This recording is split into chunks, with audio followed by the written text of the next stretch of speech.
अजमेर की जो दरगाह है चिश्ती, उसकी दरगाह का पोल खोला। उसका जो सेक्स स्कैंडल 1992 में हुआ था, उससे पहले हुआ था, उसको उन्होंने अपने यूट्यूब माध्यम से उसके पोल खोली और इनके ऊपर FIR हुई, इनको धमकी दी गई, क्या क्या नहीं हुआ। लेकिन ये आर्यवीर अपने पद से डगमगा नहीं पाया, न डगमगाएगा, ऐसा मुझे विश्वास है, दृढ़ विश्वास है।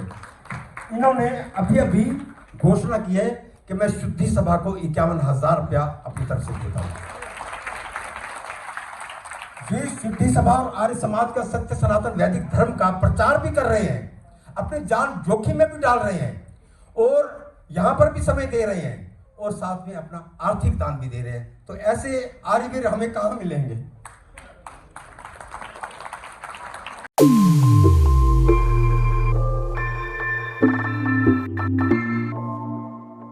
मंच पर सभी हमारे विद्वजन, जितने भी हमारे भाई बंधु मातृशक्ति यहाँ पर आई हैं, सबके चरणों में मेरा नमन। और जैसा कि आपने अभी सुभाष जी को कहते हुए सुना कि हमारे बीच में प्रबल जी हैं, उनके विषय में मैं बताना चाहूँगा। मेरी इच्छा है कि जितने हम लोग यहाँ पर बैठे हुए हैं, सुनने के लिए आए हैं, उससे 2 गुने 3 गुने लोगों की घर वापसी वो एक बार में करवा देते हैं। और इतना जबरदस्त कार्य है। अभी पिछले दिनों मैं एक शुद्धि कार्यक्रम में जब गया हुआ था, प्रबल जी वहीं पर थे, और इनका घर वापसी कराने का तरीका बहुत सुंदर है। जैसे कि कहा भी कि भाई हम अपने लोगों को जाने ही ना दें, तो कितना अच्छा होगा कि शुद्धि में जो खर्चा होता है उसके 10 पैसे में हम वो कार्य कर सकते हैं कि अपने लोगों को जाने ही ना दें। लेकिन उनका घर वापसी करने का तरीका इतना प्यारा है कि कोई उनको छोड़कर जाएगा ही नहीं। वहां पर अधिकतर आदिवासी समाज के लोग हैं, जिनको कि वही के 2 kg राइस बैग कन्वर्टेड कर लिया जाता है। महाराज जी उनके पास में जाते हैं और स्वयं उनके चरण धो करके उनकी घर वापसी कराते हैं, शुद्धिकरण कराते हैं, और वही वैदिक यज्ञ के द्वारा उन सब की घर वापसी करा करके बहुत सम्मान से उनकी घर वापसी कराने के बाद उनसे मिलते भी हैं, लगातार उनके साथ कनेक्ट भी रहते हैं। तो आपको मेरे बहुत बहुत नमन है, और पूरे सत्य सनातन परिवार की ओर से ऐसे जितने भी हमारे योद्धा हैं सबको बहुत बहुत नमन। आज आप लोगों ने मुझे यहाँ पर इनवाइट किया। मैं बहुत सारी आशाएं तो नहीं, लेकिन कुछ एक चीजें कहना चाहूँगा कि आप जितने भी लोग यहाँ पर बैठे हुए हैं, आप बहुत यूनिक हैं, क्योंकि आर्य समाज ने हमेशा ही जो घटित होने वाला है 100 साल के बाद, उसको बहुत पहले ही बता दिया है, और विपरीत परिस्थितियों में भी हमने काम किया है। उसमें से यह घर वापसी का कार्यक्रम एक है। जैसे कि यह एक संक्रमण काल 2023, 24, 25, इसको हम एक ऐसा काल मान करके चलें कि इस विशेष 3-4 साल के अंदर बहुत बड़ा कुछ घटित होने वाला है। जैसे कि आर्य समाज की स्थापना, जैसे कि महर्षि दयानंद सरस्वती जी का जन्म, जैसे कि शुद्धि सभा, जैसे कि RSS का भी जन्म, जैसे कि हेडगेवार जी का भी जन्म।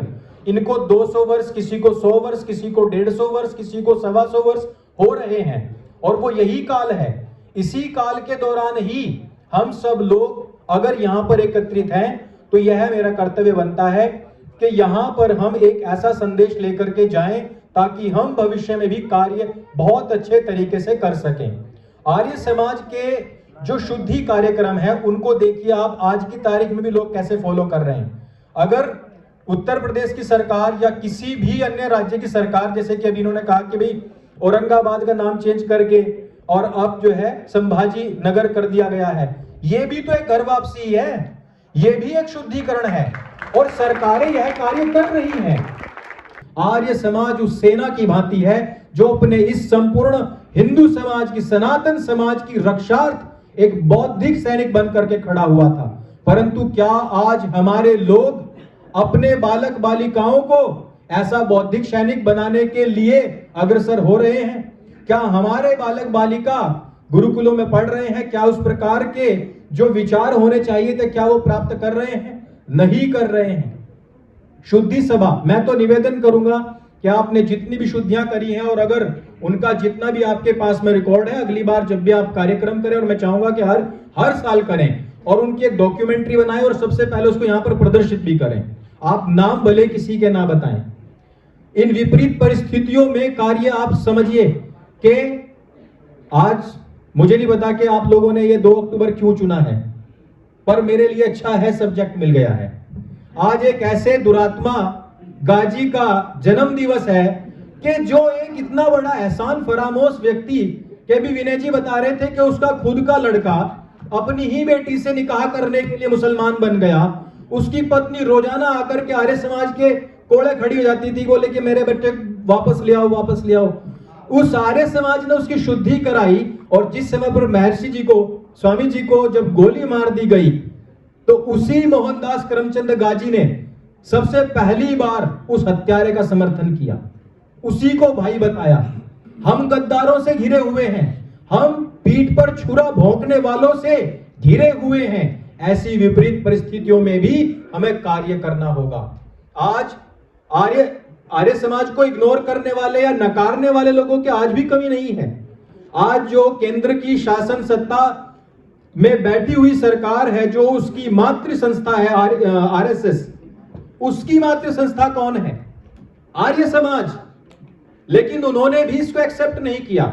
आज वो लोग जिन्होंने जेलों के अंदर भी मखमल के गद्दे को, मैं कांग्रेसी और गाजी लहरू की बात कर रहा हूं, जिन लोगों को मखमल के गद्दे मिले जेलों के अंदर भी, वो लोग, उनके वंशज, जो पारसियों की औलाद, जो अंग्रेजों की औलाद, वो कह रहे हैं कि आरएसएस का क्रांति में कोई योगदान नहीं था। आप पुस्तक पढ़ें, आजादी की लड़ाई में आर्य समाज का योगदान 80%, पूर्ण रूपेण ऑथेंटिक, जो उसके उस टाइम के जो डॉक्यूमेंट्स हैं उनके आधार पर लिखी हुई गई पुस्तक। आप बताइए कि अगर चाहते तो आरएसएस आर्य समाज को स्वीकार नहीं कर सकता था क्या? जबकि वही उसकी मूल जड़ है, लेकिन नहीं किया। ना केवल लहरू गाजी परिवार, बल्कि तात्कालिक सरकार और तात्कालिक वो संगठन जो विश्व के सबसे बड़े संगठन होने का दावा करते हैं, उन्होंने भी आर्य समाज को नकारा है, स्वीकार नहीं किया है। इसलिए मैं कहना चाहता हूं कि आज हम बहुत विपरीत परिस्थितियों में हैं, लेकिन फिर भी हमें लड़ना है, और हम लड़ते आए हैं। जिस समय पर आज 1-2 संस्थाओं की बात नहीं, अंग्रेजी हुकूमत हमारे खिलाफ थी, क्योंकि हमारे सभी लोग क्रांतिकारी थे। हम जिस समय पर 13वां और 14वां समुल्लास लोगों के बीच लेकर के जा रहे थे, तो जितने भी ईसाई थे या कन्वर्टेड लोग थे और मुसलमान थे, वो हमारे विरोध में थे। वामपंथी लोग हमारे विरोध में थे, लेकिन फिर भी हमने अपने कार्य छोड़े नहीं हैं। ऐसे में जब आज सोशल मीडिया की बहुत बड़ी ताकत बनकर के उभरी है, ऐसे समय में मेरा आप सभी से ये करबद्ध निवेदन है कि अपने बालक बालिकाओं को भले ही आप गुरुकुल ना भेजें, लेकिन सत्यार्थ प्रकाश आर्य समाज का जो इतिहास है वो, और ज्यादा भी नहीं तो चाणक्य नीति और मनुस्मृति के ऊपर एक बहुत छोटी सी पुस्तक है, 10 रुपए की है। विनय जी बहुत प्रचार और प्रसार करते हैं, ये रही, कि मनुस्मृति का विरोध क्यों, मनु महाराज का विरोध क्यों। इस पुस्तक को अवश्य पढ़ें और पढ़ाएं, और जितने भी दलित युवा लोग हैं जो विरोध करते हैं, उनको यह पुस्तक अवश्य दें। सैद्धांतिक और ऑथेंटिक भाषा में और बहुत सरल लैंग्वेज में इस पुस्तक को लिखा गया है। समाज के बीच हमें जाने की आवश्यकता है, लोगों के बीच उतरने की आवश्यकता है। केवल हम 200वां साल मना ले, 150वां साल मना ले, 100वां साल मना ले, इससे कार्य नहीं चलेगा। मैं आपको हतोत्साहित नहीं करना चाहता, केवल इतना कहना चाहता हूं कि हम उन ऋषियों की संतान हैं जिन्होंने ना उस समय पर प्रिंट था, ना उस समय पर डिजिटल मीडिया था, ना उस समय पर मेन स्ट्रीम मीडिया था, लेकिन उस समय पर भी आजादी की एक बहुत बड़ी लड़ाई लड़ी। उसके बावजूद भी बंटवारे को रोकने के लिए भी उन्होंने कार्य किया। गुरुकुलों को लेकर के इतना बड़ा कार्य किया, कि वैदिक शिक्षा को लेकर के कार्य किया, महिलाओं के सशक्तिकरण को लेकर के कार्य किया। उन लोगों ने स्वदेशी का नारा जिन्होंने सबसे पहली बार दिया, अगर वो उन विपरीत परिस्थितियों में इतना अच्छा कार्य कर सकते हैं, तो आज हम क्यों नहीं। तो मैं केवल इतना ही कहना चाहूंगा कि आज इस 100वें वर्ष में हम सभी लोग मन के अंदर ये संकल्प अवश्य लें कि अपने परिवारों के बालकों को देखें। मैं भी एकेडमिक एजुकेशन प्राप्त हूं, उसके बाद में मैंने सरकारी नौकरी भी ली, और वहां से छोड़ करके फिर मैं गुरुकुल गया। गुरुकुल जाने के बाद, वहां से वैदिक शिक्षा लेने के बाद मैं आपके सामने हूं। आप भी भले ही साल के लिए, 2 साल के लिए, लेकिन अपने बालक बालिकाओं को गुरुकुल में अवश्य भेजें। धन्यवाद।